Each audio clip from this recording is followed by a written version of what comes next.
Welcome friends, स्वागत है आप सभी का आपके अपने चैनल में जिसका नाम है काल। और दोस्तों, आज मैं आप लोगों को लाया हूँ सिद्धू मूसेवाले की से जुड़ी हुई एक ऐसी चीज़ जो आप लोगों को मैं उनके पिताजी की तरफ से आज सुनाने वाला हूँ। जो उनके पिताजी ने अपने बेटे के लिए और हम सभी के लिए जो लिखा है, वो हूबहू मैं वो सारी चीज़ें आप लोगों को जो लेटर लिखा है वो पढ़कर इस कहानी में सुनाने वाला हूँ। दोस्तों, जब इस दुनिया से कोई किसी अपने को छोड़कर जाता है तो वो एहसास और वो दर्द शायद हम शब्दों में बयां नहीं कर सकते हैं। और ख़ासकर जब एक पिता के लिए उसका जवान बेटा जाता है तो शायद हम सोच भी नहीं सकते हैं कि उन पर क्या बीतती होगी। दोस्तों, तो आज वही सारी चीज़ें मैं पढ़कर आप लोगों के सामने रखूँगा जो उनके पिताजी ने हाल ही में, शायद कल या परसों, वो लेटर लिखकर और सभी के सामने रखा है, सिद्धू मूसेवाले के पिताजी ने। तो वही मैं आप लोगों को सुनाऊंगा कि बचपन से लेकर और अभी तक जो भी वो सारी चीज़ें थी वो उन्होंने अपने शब्दों में बयां किया है। तो चलिए वीडियो को शुरू करते हैं। दोस्तों, सबसे पहले उन्होंने लिखा कि कभी भी इस बच्चे ने जेब खर्च इसको पूरा नहीं मिला था। मतलब कि सिद्धू मूसेवाले को कभी भी जेब खर्च नहीं मिला था पूरा, लेकिन फिर भी इसने मेहनत की और मेहनत कर 12th पास की। उसके बाद ग्रेजुएशन के लिए लुधियाना गुरु नानक यूनिवर्सिटी चला गया इंजीनियरिंग के लिए। वहाँ से इंजीनियरिंग करके कनाडा चला गया एलिट्स करके। और इतना सब कुछ हो जाने के बाद भी उसने कभी तंग नहीं किया किसी भी चीज़ के लिए, कभी जेब खर्च नहीं मांगा। खुद जेब खर्च अपना निकालता था, गाने लिखकर, लिरिक्स लिख कर वो अपना जेब खर्च निकालता था। इसने कभी जेब में पर्स नहीं रखा, मतलब कि बड़े हो जाने के बाद भी कभी अपने जेब में पर्स नहीं रखा। और बाद में भी जब पैसे भी आए तो भी बड़े विनम्रता से, बड़े होने के बाद भी अपने पिताजी से पैसे मांगा करते थे, माताजी से पैसे मांगा करते थे, अगर किसी चीज़ के लिए पैसे चाहिए हुआ करते थे। कभी बड़ी विनम्रता से कहता था कि पापा मुझे पैसे दे दो। बगैर हमारे पैरों को छुए, पैरों को हाथ लगाए कभी बाहर नहीं जाता था। मतलब कि बिना आशीर्वाद लिए कभी बाहर नहीं जाते थे। कभी अपनी गाड़ी में बैठ भी जाता था तो सीट पर बैठ जाने के बाद माँ माँ कहकर अपनी माँ को पुकारता रहता था। इजाज़त लेकर ही बाहर जाता था हमसे। लेकिन 29 मई की शाम को उसकी माँ पास में ही पड़ोस में कहीं बाहर गई हुई थी। मैं घर पर ही था। मैंने कहा कि बेटा मैं तेरे साथ चलता हूँ। उसने कहा नहीं पापा, आप आराम करो, मैं 15 मिनट में जूस पीकर वापस आ जाऊँगा। शायद उन्होंने, कुछ लोगों ने बताया था कि मौसी से मिलने गए, लेकिन वो चीज़ शायद उन्होंने, हो सकता है कि पिताजी चिंता करें इस वजह से ना बताई हो उनको। मैं सारी उम्र अपने बेटे के साथ परछाई बनकर रहा, लेकिन अब वो भी मुझसे छूट गया। अब मेरे पास पछतावे के अलावा कुछ भी नहीं है। आप सब यहाँ बैठे हो, सरकार से हो, आप लोगों की ये जिम्मेदारी है कि जो मेरा घर तो उजड़ गया, लेकिन अब आगे ऐसा किसी और के साथ ना हो। ये वो कह रहे हैं जो लोग आगे सामने जिन लेटर पढ़ा था, तो वो जो लोग बैठे हुए थे उनसे ये चीज़ें कह रहे थे। अब तक मुझे ये नहीं पता चला कि मेरे बच्चे का कसूर क्या था। अगर किसी बच्चे से कभी कुछ गलती करता है तो शिकायत के लिए उसके माँ बाप के पास आते हैं लोग, लेकिन आज तक मेरे बच्चे की कोई भी शिकायत लेकर मेरे पास नहीं आया था।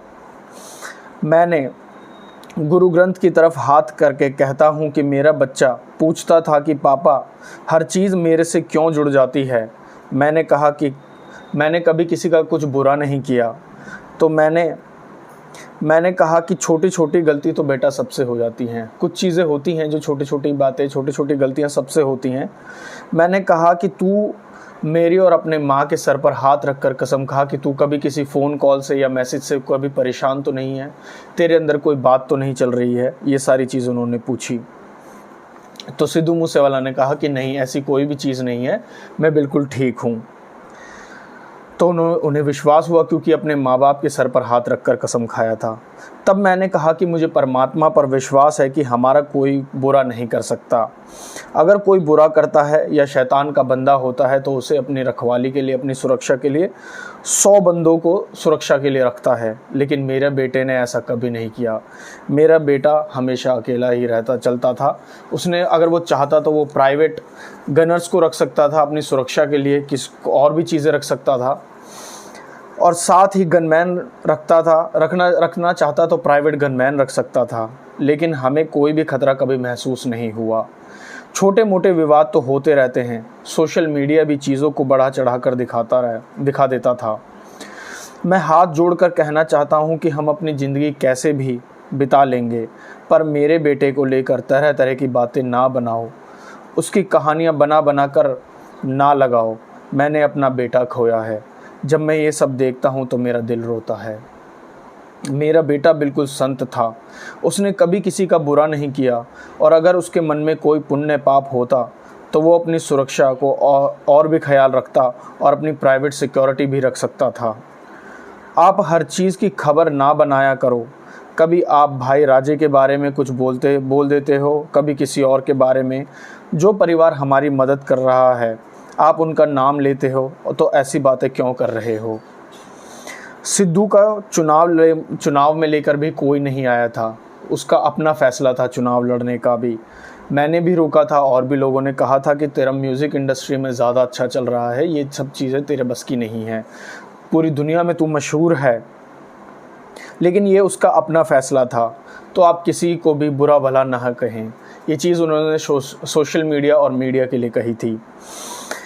और मेरी हाथ जोड़कर विनती है, ये कहना आसान है कि वो ये कर लेंगे, वो कर लेंगे।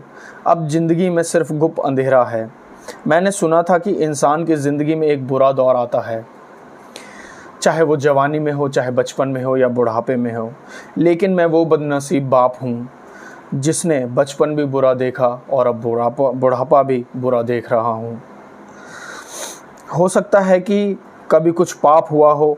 मैंने गुरु ग्रंथ साहब से विनती की कि किसी भाई या परिवार को मेरे बेटे ने या हमने जाने अनजाने में कभी कुछ गलत कहा हो, कुछ बुरा भला बोला हो, तो सबसे हाथ जोड़कर माफ़ी मांगता हूँ। आप सिद्धू को हमेशा प्यार देते रहो। मैं सिद्धू तो नहीं बन सकता, पर वादा करता हूँ अपने बच्चे सिद्धू के कदमों पर चलने की कोशिश करूँगा। ये एक पिता कह रहे हैं अपने बेटे के लिए। और मैं सिद्धू को आने वाले 5 से 10 सालों तक आप लोगों में के अंदर ज़िंदा रखूँगा हमेशा। ये उनके पिता कह रहे हैं कि आने वाले 5 से 10 सालों के लिए वो सिद्धू को हमारे लिए ज़िंदा रखेंगे हमारे अंदर। और मैं कोशिश करूँगा कि मैंने जिस हिम्मत से बेटे का अंतिम संस्कार किया है, उसी हिम्मत से सिद्धू को आप लोगों से जोड़े रखने की कोशिश करूँगा। और जाने अनजाने में अगर कुछ सही गलत, कुछ उल्टा सीधा बोल दिया हो, तो एक दुखी बाप समझकर मुझे माफ़ कर देना। वाहेगुरु जी दा खालसा, वाहेगुरु जी दी फतेह। तो दोस्तों, ये वो लेटर था, ये वो शब्द थे जो सिद्धू मूसेवाला के पिताजी ने आखिरी अभी जो लेटर दिया उसमें कहा है अपने बेटे के लिए।